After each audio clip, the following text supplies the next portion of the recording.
So we want to discuss about what is happening with security in Nyanza. And of course, that is just a snippet of what is happening there with the Migingo dilemma as well. And we know the gentle hints also dropped recently by the Cabinet Secretary Foreign Affairs, Monica Juma, to her Ugandan counterpart, Henry Okello Oriem, have fallen on deaf ears following the arrest in mid-July of several Kenyan security officers by Ugandan soldiers who were patrolling on the island of Magingo on Lake Victoria. She was left with no choice but to travel to Kampala in late June in the hope of avoiding a ratcheting up of tensions, but to no avail. And we know the 10,800 meters squared rock, which boasts a record population density of 36,000 inhabitants per square kilometers, has been the subject of territorial disputes between the two countries for 10 good years, and more for the control of its fishing stocks than for the governance of its 400 citizens. The suspected presence also of oil in the lake bed has further spiced up the controversy, which had seemingly been resolved on several occasions following repeated incidents in recent weeks affecting Kenya fishermen from the island. The politicians also have lost no time going on the offensive. And of course, we've heard from Cabinet Secretary Fred Matiang'i directly threatening Kampala, while the National Assembly Majority Leader also Eden Duale has called for Kenya Army to be deployed on the island. The opposition Senator James Orengo has called for the case to be taken to the International Court of Justice. So this is where we are with Migingo, and I think this has been for the longest time a very controversial island so far. But could maybe also the presence of oil on Lake Victoria be also some of the predisposing factor that we can see this tension rising in Migingo Island? Let's begin with Professor Naomi Damba. Let's first of all talk about international principle and factors, historical factors associated with Migingo Island before we talk about socio-economic factors which is impacting the island right now.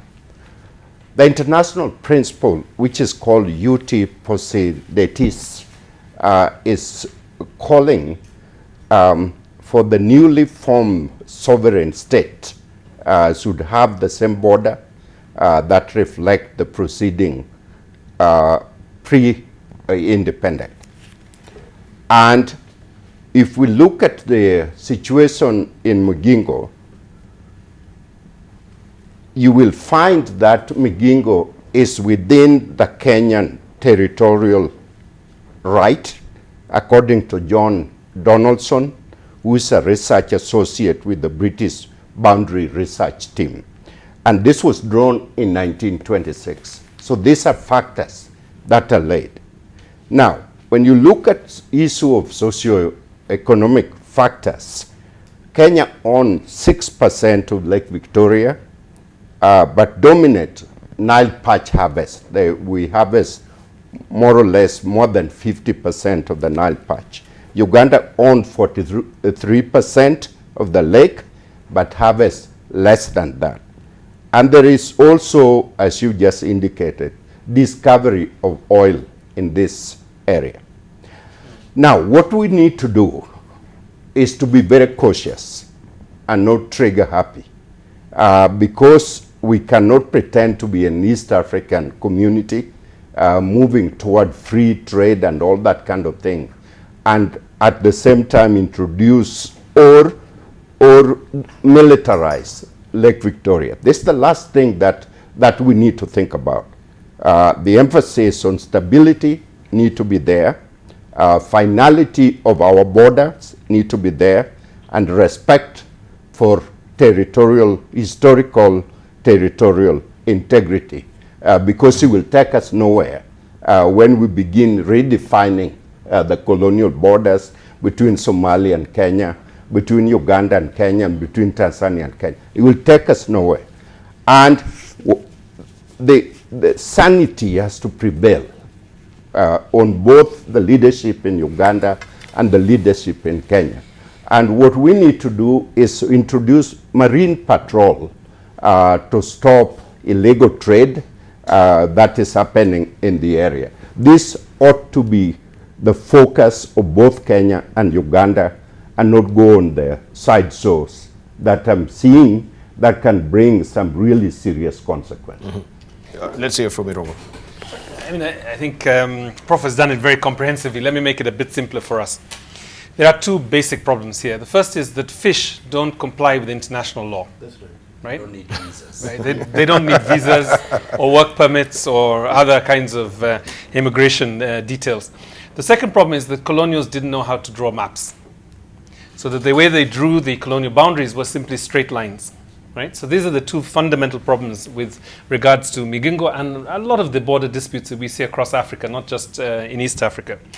I think there are two concerns I have at this moment. First of all is that headline, which is the talks are over. Because once talks and dialogue break down, the only thing left is to man up, as they say. But actually what it means is to militarize the area. And I think that would be disastrous, I think, for both of our countries. The thing that I think needs to be looked at again, and there are different ways that they can resolve this. They can resolve this in terms of international dispute arbitration. That's one option. The second one is bilateral talks between the two countries.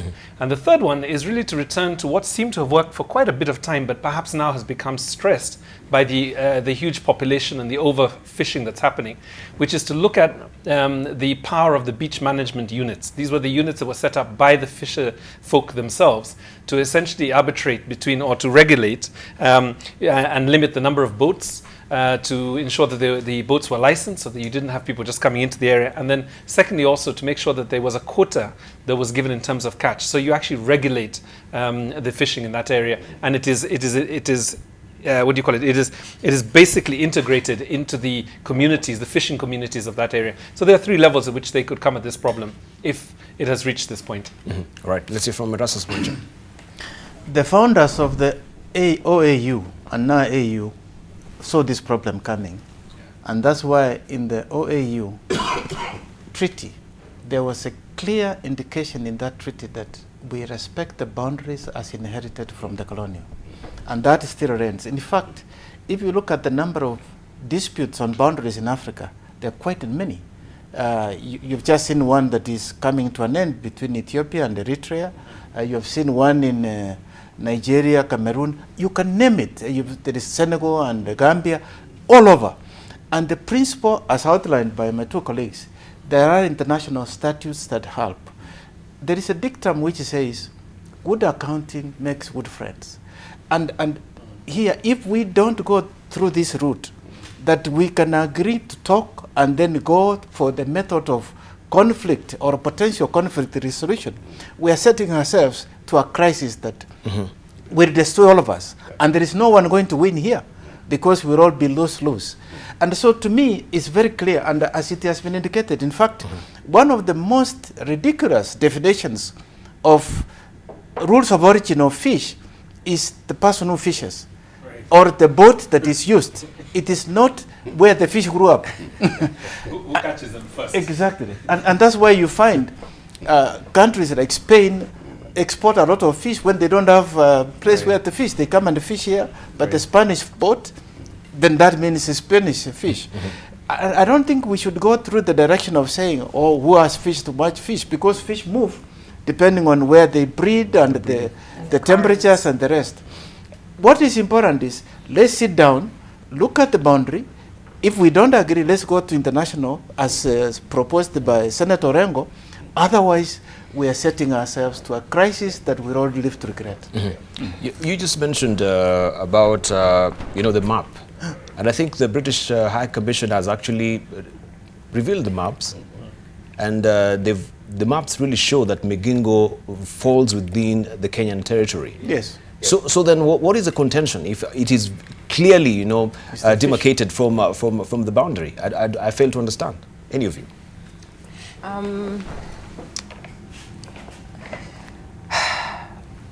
We seem to be in a state where nowadays logic doesn't seem to be the place where we operate from. And in the case of Migingo, if these differences keep being magnified, a conflict is actually going to arise. It is actually on Kenya's territory. There is no debate about that.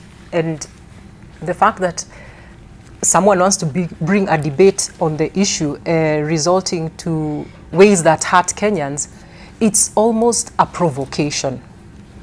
So for me, I would want to say, let's not fall for it, because you send the KDF to Migingo, they are not going there to have a conversation. Let us be clear. And yet we know that there will not be any good outcome for either party.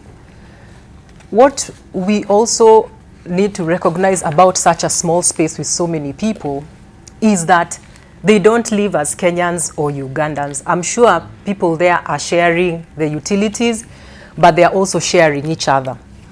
How can we therefore exploit the common bonds between the Ugandans and the Kenyans there? Every community at a district level has a security committee.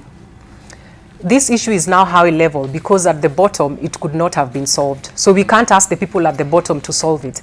But we can involve the people who are on the ground to contribute towards the solution of this problem.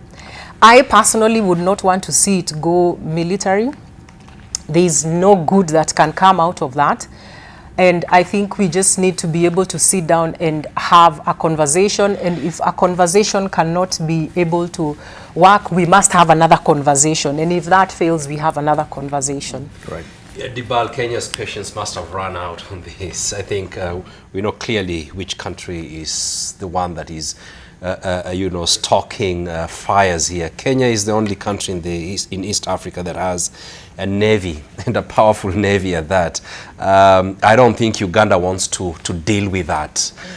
This is such a tiny problem. I don't understand why Uganda is not, seeing a sense.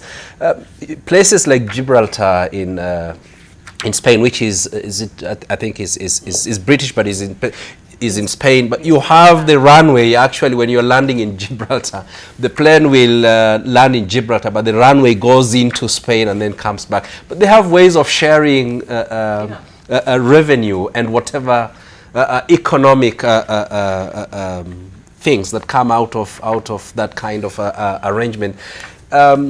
This is a socio-economic issue. It shouldn't even be or should not be escalated to a much bigger thing, and I think that's where perhaps Uganda is trying to stoke the fires. And the fact that these are East African countries, we shouldn't really be talking about borders as such. Territoriality and the sovereignty of territory must be respected. Uganda should respect Kenya's territorial integrity, and should deal with these issues. As Ambassador Mwencha is saying, there are so many border issues. In fact, virtually all countries in Africa have one border issue or the other, whether it's Egypt and Sudan, Sudan and South Sudan, Sudan and Kenya, going all the way to South Africa. And we need statesmanship. This young man, President of the Federal Republic of Ethiopia, went and met Afewerki and said, Badme, you want Badme? Take it. But let me have Massawa port. Let me have my goods go through Massawa port. And it helps both countries. It's that statesmanship that we need to see. I don't see that coming from Uganda. Mm-hmm. So what is the way forward? Should it be taken to the international courts of justice, as is being fronted by Senator James Orengo? Absolutely. Okay. Absolutely. Mm-hmm. It would be it won't serve Kenya's interest, and I believe this is the decision. This is why Kenya hasn't even bothered to take its navy to Lake Victoria. It won't serve Kenya's interest to deal with that issue militarily. Certainly not Uganda's at all. Uganda does not want to confront Kenya on that in a military sense. It's definitely going to lose, and Kenya has to be that big brother and try and counsel Uganda and say, let's resolve this, or we go to the international courts. All right. Let's move on and to see you also, unless you have anything to say. I can see Dawidama is training at the leash. No, what I want to say is, you will recall Idi Amin wanted half of Kenya. That's right. And Jomo Kenyatta made a stand, and Idi Amin come down. So, there is no question about it. We can go to international court and everything, but the people in Migingo Island live their daily life. Yep. They fish, they live their daily life, and they're both Ugandans and Kenya. Yeah. That is the level we need to come into. Yeah. See sense. All right. Maybe we should consider dual citizenship. It doesn't matter. Including the fish. There is, That should be the happy medium. No citizenship. No citizenship. That's cool. All right. I think whatever happens, there has to be a new way of doing things. Maybe that's what they need, a new script. A new script. Right. Let's see what we